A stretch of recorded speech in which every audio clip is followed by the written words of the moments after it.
Tous les calculs de rentabilité immobilière que tu vois sur internet, par exemple ça, sont faux. Et on va voir le seul qui compte vraiment. Si tu regardes cette vidéo, c'est que tu veux arrêter de te faire berner par des rentabilités qui sont gonflées et tu veux comprendre comment calculer la vraie rentabilité pour voir si tu gagnes vraiment de l'argent. Là où la plupart des investisseurs se trompent, c'est qu'ils se contentent de calculer un rendement classique loyer divisé par prix du bien, alors qu'en réalité, ça n'a aucun sens. À cause de ça, ils pensent faire une bonne affaire, ils l'achètent, mais en réalité, chaque année, ils perdent de l'argent. Et je vais te dévoiler ça pour la première fois en exclusivité sur le YouTube français. Le vrai calcul étape par étape avec un vrai exemple en direct de rentabilité. Moi-même, j'ai appris ces méthodes de calcul pour éviter de me faire avoir, puisque j'ai acheté 4 biens immobiliers en moins de 3 ans qui me rapportent dans les 1400 € net par mois, alors que je partais de zéro. Et c'est en maîtrisant le vrai calcul de rentabilité que j'ai pu sécuriser mes investissements et bâtir un patrimoine solide. Et actuellement, on est au 18e jour de mon challenge où je te dévoile une astuce secrète par jour pendant 30 jours pour devenir rentable en immobilier en 2025 et en 2026. Les autres épisodes sont en description. C'est parti, on va voir ensemble quels sont les vrais calculs avec un exemple d'une annonce que je trouve sur internet. Alors déjà, les bases à comprendre, c'est que ici on va parler de rendement et pas forcément de rentabilité, parce qu'en immobilier locatif, ce qui nous intéresse, c'est gagner le revenu des locations. Donc on veut un rendement passif, donc bien évidemment c'est le calcul du rendement qui nous intéresse. Alors que le calcul de la rentabilité, il prend en compte et l'achat et la revente. C'est pas du tout le sujet pour une immense majorité d'investisseurs dans un investissement d'immobilier locatif où on veut juste des rentes. Bien sûr que la sortie elle sera importante, mais vu que c'est dans 10, 20, 30 ans, il peut se passer tellement de choses d'ici là que pour moi ça sert à rien de la calculer. Alors attention, vous voyez quand je vais sur Le Bon Coin dans la partie vente immobilière, pour n'importe quelle annonce, j'en ai pris une qui avait affiché directement le calcul de rentabilité. Pour eux c'est très simple, ils ont fait loyer annuel, donc 8883,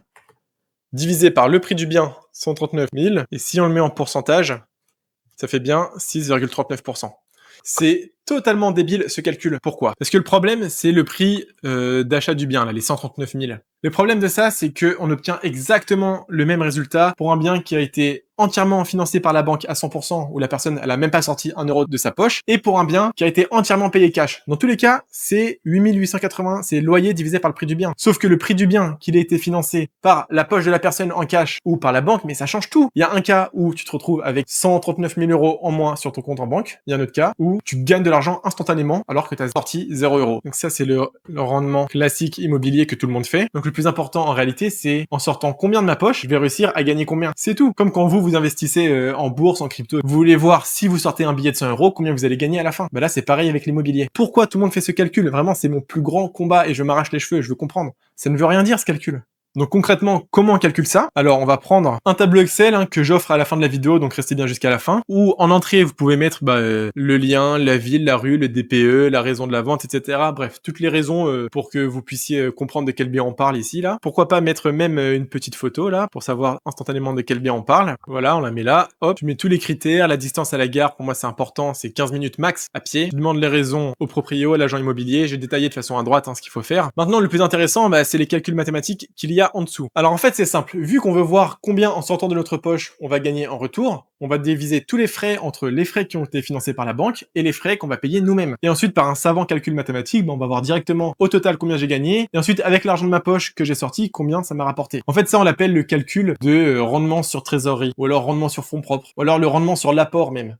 Si vous faites de la finance ou vous bossez dans la finance, on dit aussi beaucoup le ROE, le Return on Equity. Alors c'est parti, partons du principe que on fait un emprunt classique pour se payer cet appartement, donc il coûte 139 000, entièrement payé par la banque. Ici par contre payé poche, moi de ma poche je veux sortir 0, je veux faire entièrement financer le bien par la banque. C'est ce que j'ai marqué ici, tous les frais sont décomposés en poche, payés cash de ta poche, et en banque, financés par la banque.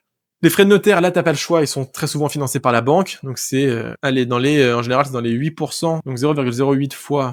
Ça sert à rien de savoir le nombre précis de combien on va payer de frais de notaire, puisque de toute façon, on sait qu'une fois qu'on a acheté, combien on va payer au final de frais de notaire. Petite parenthèse, mais si vous voulez faire diminuer vos frais de notaire, regardez la vidéo que j'ai fait à ce sujet. Donc, aujourd'hui, c'est compliqué de faire des emprunts à 110%, donc c'est les frais de notaire, c'est vous qui allez les payer, et donc la banque, elle va vous financer 0. Les frais d'agence, on va regarder s'il y en a, c'est des honoraires à la charge du vendeur, donc ça, c'est parfait. Ça veut dire que c'est pas nous qui allons encore sortir de notre poche pour aller payer l'agence. Là, c'est le vendeur qui se débrouille. Nous, on fait financer entièrement la valeur totale du bien par la banque. Ensuite, le vendeur, derrière, il se débrouille avec l'agence. Donc les frais d'agence acquéreur, il y en a 0, aussi bien payés par la banque que payés par ma poche. Les travaux, alors il a déjà un bon DPE, mais bon, partons du principe qu'il a un mauvais DPE, qu'on va faire un peu de travaux qui seront financés par la banque, parce que la banque, elle veut et même elle insiste pour financer les travaux qui améliorent le DPE. C'est quasiment impossible aujourd'hui d'acheter un appartement avec la banque si le bien n'a pas un bon DPE ou si vous prévoyez pas de faire des travaux. Allez, on va mettre, on en a pour 3000 €. C'est la banque qui les finance, elle est d'accord. Hein. Tant que c'est des travaux de performance énergétique, c'est avec plaisir qu'elle les finance. Donc vous sortez 0 € de votre poche, ils sont entièrement financés par la banque. L'ameublement, allez, pour un bien de 45 mètres carrés, on est bon, on fait un peu d'occasion, un peu de neuf, un peu de don, on tombe à 2000 €, on va mettre. Alors là, c'est de votre poche. Hein. On peut éventuellement essayer de les faire payer par la banque, mais c'est pas du tout courant. Donc c'est pour ça que c'est payé poche. Et d'autres apports que je sors en plus de ma poche, ça souvent il y a les frais de dossier, les frais de garantie bancaire. Allez, on va mettre dans les 2000 €. Ça, c'est tous les frais de l'appartement, aussi bien financés par la banque que financés par le cash de ma poche. Et derrière, c'est tout ce que je vais gagner et dépenser. Alors ici, on va mettre les loyers en mensuel. Tout ce qui est ici, c'est en mensuel. Allez, on va faire comme eux, 8880 € hors taxe. Ça fait du 740 € hors taxe. Allez, on va dire 800 € avec charge. Vous mettez avec charge ici.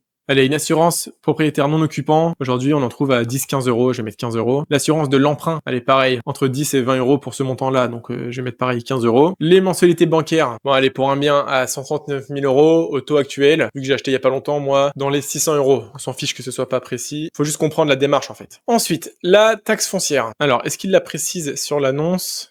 Non. Bon, bah pareil, on va faire une estimation. Normalement, dans la vraie vie, vous demandez toutes ces informations à l'agent immobilier, au vendeur. Hein. Là, on va juste estimer. On va dire il y en a pour 600 € annuels de taxe foncière. Ici, on remplit le annuel parce qu'ils sont donnés en annuel très souvent. Donc, ça fait 50 € par mois. C'est juste divisé par 12. Hein. Les charges de copro, je pense que ça y a marqué par contre. Ah, là, dis donc, il marque rien du tout. Elle est pourrie cette annonce. On va encore estimer. Allez, on va dire que c'est dans les 1000 € par an. Les impôts mensuels qu'ils vont payer, donc IR, impôt sur le revenu, plus la CFE s'ils louent en meublé. IR, les impôts sur le revenu, les premières années, c'est très souvent égal à 0 parce qu'on va être en déficit fiscal, donc on aura plus de pertes de charges que de revenus, donc on va payer 0 € d'impôt. Je vais faire une vidéo là-dessus, vous inquiétez pas. La CFE, moi j'ai payé 150 € je crois. On met bien en CFE, donc c'est rien. Allez, on va mettre juste la CFE.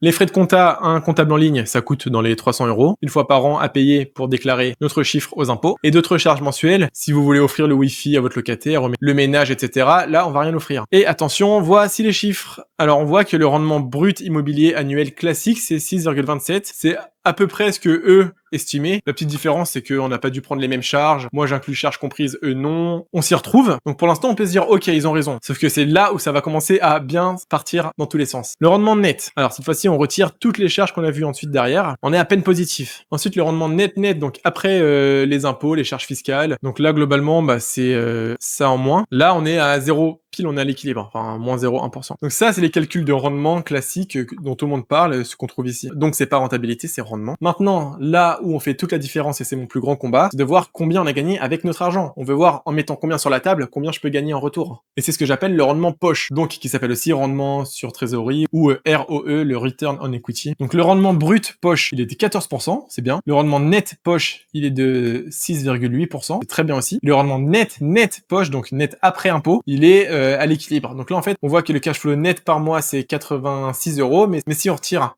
les charges fiscales, la taxe foncière, donc le net, donc c'est le final après les impôts et toutes les charges fiscales qui existent, on tombe à un rendement net de 0. On est pile à l'équilibre. Et donc, on perd 83 centimes par mois.